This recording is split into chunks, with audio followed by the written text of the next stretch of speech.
Bismillahirrahmanirrahim. Assalamualaikum warahmatullahi wabarakatuh. Kembali lagi dengan saya akan menjelaskan materi tentang statistika kelas 12. Lanjutan yang kemarin juga ya. Lanjutan tentang kemarin itu kumulatif. Sekarang itu menjadikan data dalam bentuk grafik atau diagram. Oh iya, kemarin berarti tentang tabel ya. Nah, sekarang macam-macam diagram. Diagram itu banyak katanya. Ada 8 lah ya kemungkinan. Nah, kita nih macam-macam diagramnya itu yang pertama yaitu diagram batang. Disebut juga dengan bar chart atau bar graph. Untuk menyajikan data dalam bentuk diagram batang, perlu diperhatikan hal-hal berikut. Nah, yang pertama harus melukiskan sumbu pendatar dan sumbu tegak berpotong. Yang kedua, membuat skala yang sesuai. Skalanya seperti apa? Contoh, biaya iklan sebuah perusahaan selama 6 tahun terakhir adalah sebagai berikut. Buatlah diagram batangnya. Tahun pertama 1995, 96, 97, 98, 99, sampai 2000. Banyak iklan yang dalam juta rupiah. Yang pertama 130, 140, 150, 180, 200, sama 260. Nah, gimana sih cara ngejawabnya? Berarti kita harus membuat dulu berapa sih biaya iklannya. Bisa ke pinggir, di bawah ini bisa ke atas. Tapi di sini tabelnya itu ke atas ya, si jumlah ininya, iklannya. Berarti ini di atas. Lalu tahunnya itu di bawah, biar mempermudah ya. Bisa juga sih di bawah, cuman ya gimana enaknya saja sih. Yang penting kita itu diagram batang. Nah, sekarang katanya di sini ada tahun 1995.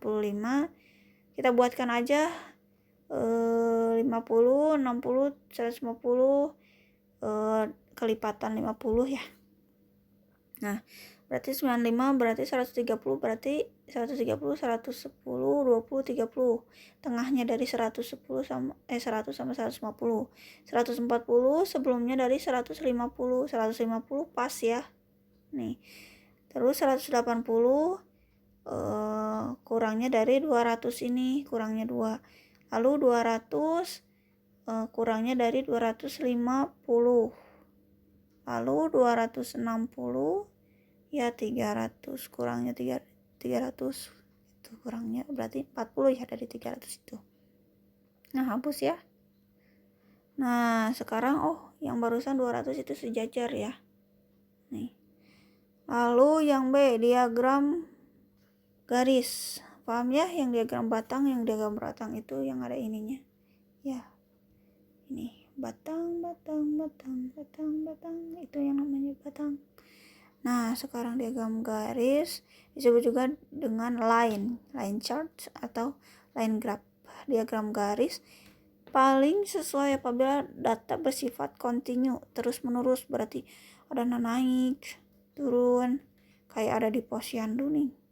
Ini tuh naik perkembangan anak, masuk naik ke atas, kadang turun, kadang naik turun, tapi berbentuknya garis gitu. Nih, saya lihat ya di sini kayak biaya iklannya itu di jutaan rupiah. Nah, contohnya seperti yang di sini. Nih, di garis ini.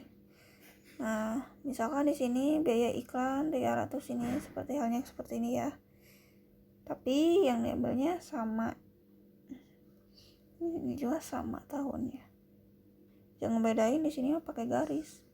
Gini nih. Kalau misalkan dilihat yang gampang dari batang. Maju naik gitu. Sama lah ya seperti ini gitu. Oke, diagram lambang atau piktogram.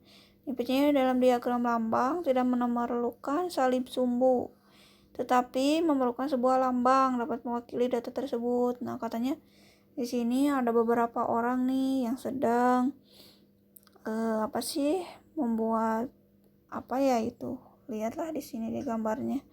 Nah, sebuah perusahaan mempunyai 500 karyawan. Ternyata 500 karyawan itu 300 orang diantaranya wanita. Wah, banyak banget ya. Nah, buatlah gambar lambang. Berarti lambang itu bisa berbentuk kayak orang gitu. Misalkan itu tuh wanita, kalau laki-laki cuman gitu aja, misal itu mah ya. Yang penting simbol. Diagram dari data jumlah karyawan perusahaan tersebut dapat digambarkan nih. Lihat nih contohnya. Karyawan ada pria, ada juga wanita. Gak mungkin kan pria wanita. Nah, sekarang jumlahnya itu, prianya itu katanya ada 100 karyawan. Lalu wanita itu ada 300 karyawati. Nah, katanya di sini itu kalau satuannya itu 100 karyawan. Dan ini kalau kayak gini itu keterangannya 100 karyawati. Berarti kalau misalkan 100 karyawan untuk satu simbol ini, berarti kalau 200 itu ada 2 simbolnya. Lalu kalau misalkan ada di sini wanitanya 100 karyawati, untuk satu simbol ini berarti 3 karyawati ini simbolnya, 3 simbol. Oke, paham ya? Sekarang diagram lingkaran disebut juga dengan pie chart atau circular graph. Diagram lingkaran adalah diagram yang menggunakan daerah lingkaran untuk menggambarkan suatu keadaan. Ada 2 cara untuk membuat diagram lingkaran. Yang pertama, membagi lingkaran menurut data yang ada dengan menggunakan busur derajat dalam beberapa juring tertentu sesuai data. Nih, seperti ini. Membagi keliling lingkaran. Bisa juga seperti ini.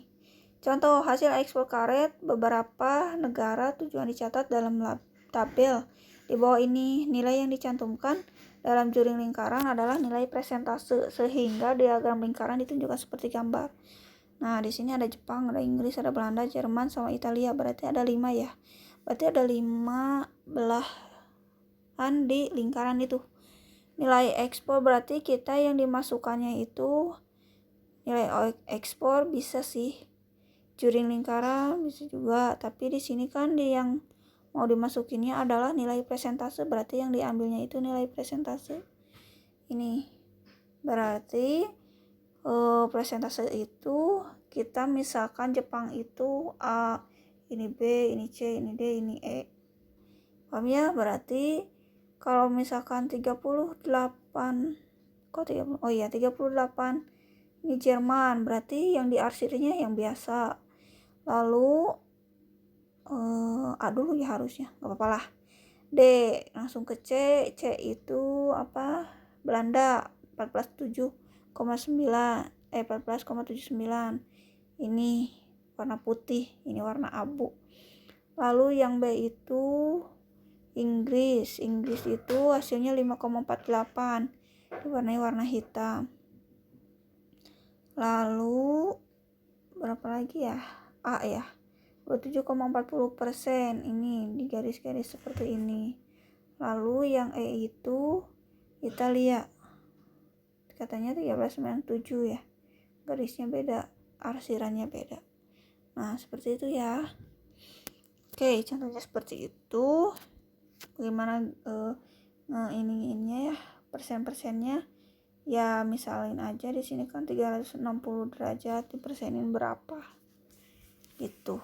Diagram peta atau kartogram. Nih ada petanya nih. Dalam pembuatan diagram peta digunakan peta geografis tempat data berada. Diagram ini menggambarkan letak masing-masing wilayah, hasil dari suatu daerah, dan lain-lain yang berhubungan dengan keadaan daerah tertentu. Pada umumnya dicantumkan lambang yang sesuai dengan data. Perhatikan gambar di bawah ini nih. Dilambangin kan yang titik-titik itu tuh. Titik-titik itu kan nama daerahnya. Nah, katanya di sini keterangannya angka ketinggian kota per meter. Biasanya ada per meternya ya kalau misalkan kita lihat di atlas tuh. Nah, situ ada Banda Aceh katanya 21,6. Lihatlah di atlas ya, bisa kita contohkan saja seperti ini gitu di petanya. Oke. Diagram pencar atau diagram titik untuk kumpulan data yang terdiri dari 2 variabel. Diagram disajikan dalam salib sumbu koordinat, dan gambarnya merupakan kumpulan titik-titik yang terpencar nih. Contohnya ada variabel 2 ya, ada variabel satunya, diagram pencar seperti itu. Tapi kita jarang mempergunakannya sih, tergantung yang ditanyainnya apa, dengan menggunakan diagram apa.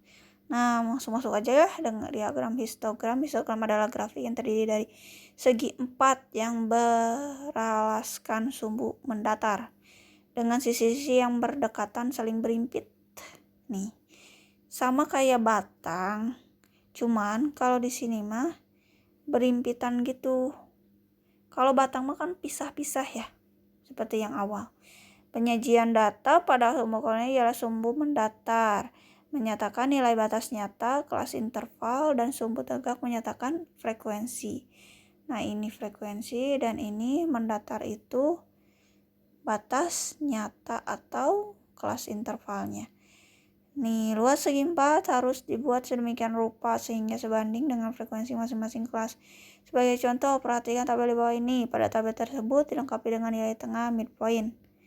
Nih, nilai tengah pada masing-masing kelas. Ternyata di sini yang diketahui itu batas kelas intervalnya itu kan 96,5 nih. 96 berarti yang diambilnya itu yang terkecil ya. Batas apa sih batas kecilnya? Batas bawah nih. 103, 110, 117, 124, 131, 138 sampai 145 nih. Ada juga 152 karena ini nih yang diambil itu terakhir ininya.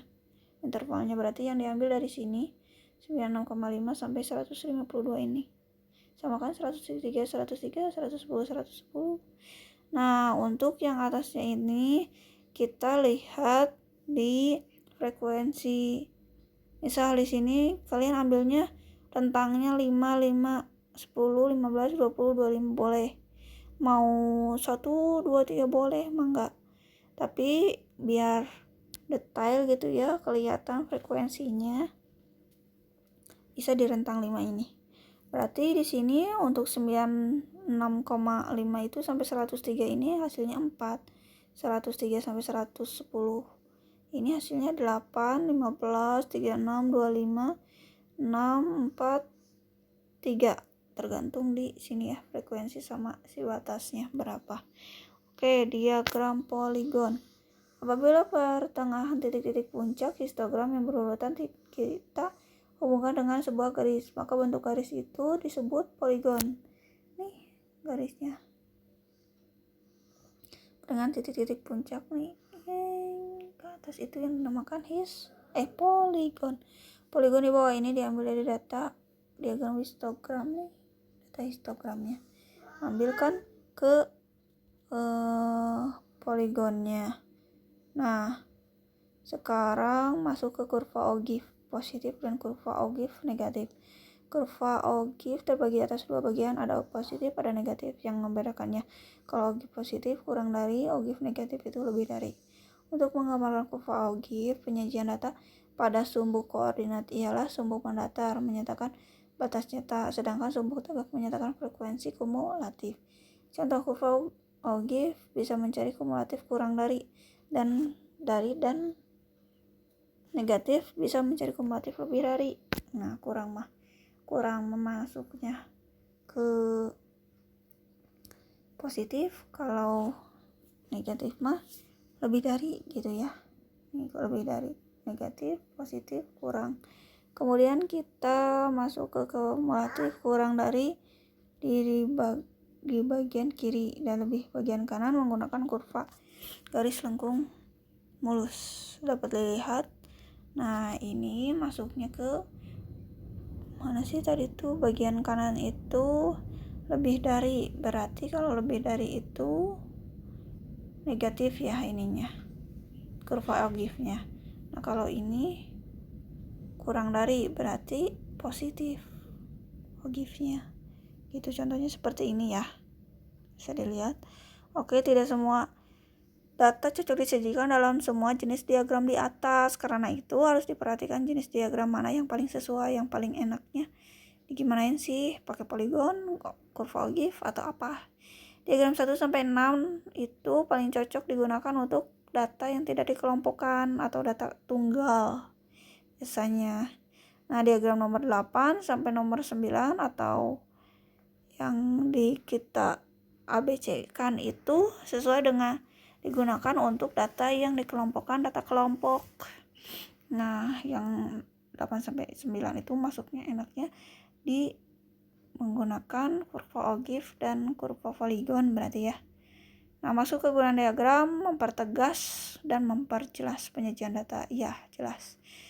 Mempermudah pemahaman terhadap data. Iya, betul. Mengurangi kejenuhan dan kejemuan dalam melihat angka-angka. Iya. Jadi kita lebih enak gitu ya, kayak kesimpulan lagi untuk datanya itu dilihat oleh gambar, jadi kelihatan secara jelas gitu. Oke, kita masuk ke latihan bisa kalian pelajari sendiri di rumah dan jawablah pertanyaan-pertanyaannya dengan tepat. Sekian dari saya. Wassalamualaikum warahmatullahi wabarakatuh. Jangan lupa like and subscribe-nya ya.